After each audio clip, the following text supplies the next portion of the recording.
Welcome back to the Spoonie and Caregiver Life podcast with me, your host, Jordan Banderas. And before we get started, don't forget to subscribe so you don't miss any episodes of the podcast. And let's go ahead and get into today's episode, shall we?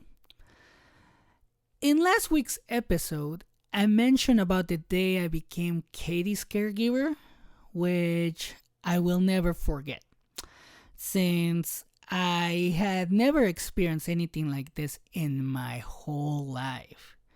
I didn't know what to do. I was like a deer in headlights. So I want to share more about being a caregiver, as it is not an easy job. You have to commit 100% of yourself to it. So pretty much you can't half-ass it. Many people go through similar situations just like mine, where we become a caregiver out of nowhere and try to manage everything else in our lives simultaneously. I can tell you it's a difficult transition. It's the most difficult transition that you have gonna have to deal with. Because when Katie returned from the hospital, I knew that she will be unable to work any longer because she was in an actual catatonic state. Like, she will not be able to talk, say anything, move. Literally, she was just like staring into the abyss, and this was for months. And in our case, this change was a devastating blow to our household, as she brought in more money than me. Poof! It was gone.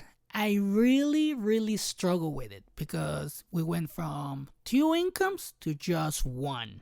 Imagine that. And this just happened 4 years ago. I didn't want to believe it, as I was used to a particular lifestyle.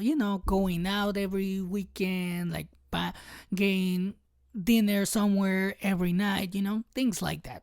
As most of us typically are used to that. But for me, that changed. We had to return her car as she could no longer drive. And we quite frankly couldn't afford it anymore. We had to give up where we were living, as Katie needed around-the-clock care. So pretty much we left everything. We moved in with family just to survive, and this happens a lot. We had to adjust to all the changes that happened, and it wasn't easy. Let me tell you, it wasn't easy. Literally, in one day, our lives changed forever. The next few months were hard because the doctors didn't know what to do, so they kept trying medications and new treatments, and unfortunately, they never worked. And also, juggling with doctors, medicines, bills, and appointments was a total nightmare, and something I was not prepared for. Katie was not getting better as the months went by, but I always thought that Katie will get back to normal and that everything will be fine, but unfortunately, I was so wrong. Literally. 4 years later, I realized I was wrong, I guess. So after a few months of going back and forth with the doctors, I knew I would have to do more than what I was doing.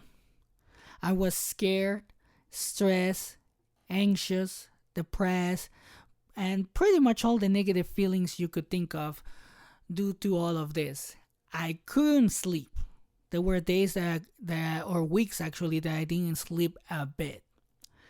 But I knew I had to start figuring out how to help my wife.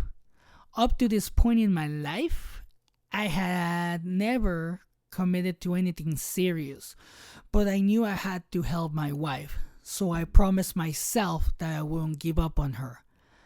I decided to commit 100% to be her caregiver.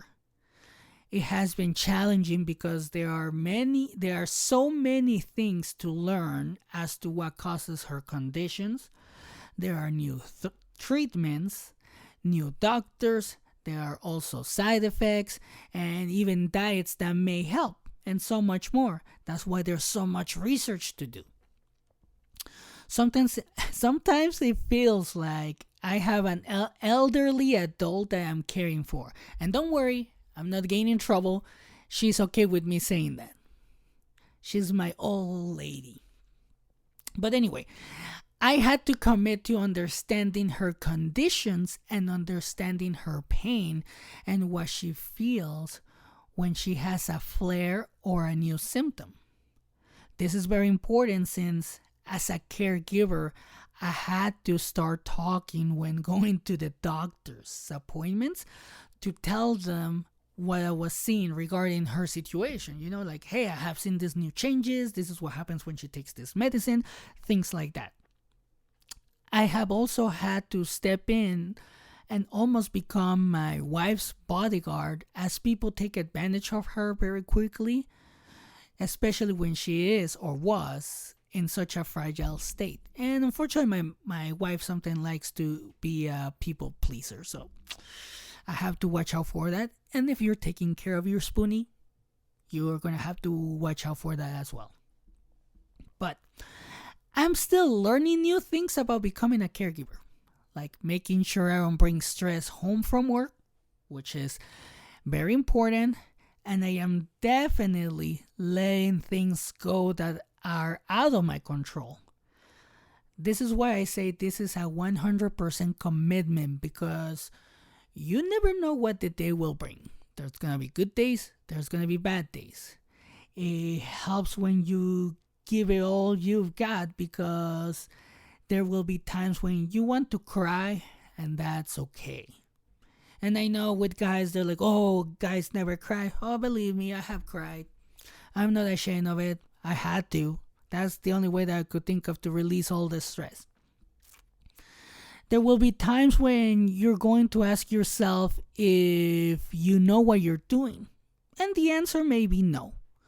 But I have learned to go with the flow until I find a solution.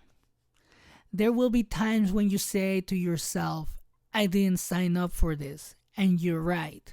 You didn't. But in my case, I see it only one way. I love my wife so much that I will do anything for her. I am 100% committed to getting my wife healthier than she was yesterday, and the day before that, and so on. At the beginning of my wife's breakdown, I did not accept any help. So I did this wrong in every way, shape, or form. And I want to let you know about that, because in my case, I wanted to take care of everything on my own. I was so close to burning myself out. My advice is that if help is offered, you need to accept it. Don't let pride get in your way. People genuinely want to help, so accept it. The most important part about being a caregiver is that you have to commit also to take care of yourself. You have to ensure that you take care of yourself so that you can give 100% back. That's another thing. Because when I started doing this for myself, it has paid off. I have gotten stronger, leaner, and learned what commitment is. When some of the things that I love to do, and I have talked about this before, I love to meditate, read, walk my dogs, and work out. Like I said, these are things that I do to take care of myself. But if you're facing a situation like mine, remember there is help out there. But you have to let others in as well so they can figure out how to help you. Well, that's all I got for you guys today. This is what I wanted to share on today's episode. Again, thank you for your feedback. Thank you for everything that you guys are doing to share the podcast. We are growing, which is great. And again, thank you for all the new listeners, the new supporters. I really, really appreciate you. Don't forget to share, like, and subscribe. And you can follow us on TikTok, Instagram, Facebook, and YouTube. And if you want to share your story, you can post it on our Facebook community, the Spoonie and Caregiver Life community. or you can send it to me at the Spoonie and Caregiver Live podcast at gmail.com. And I'll leave you like always. Always take care of yourself and have a great day.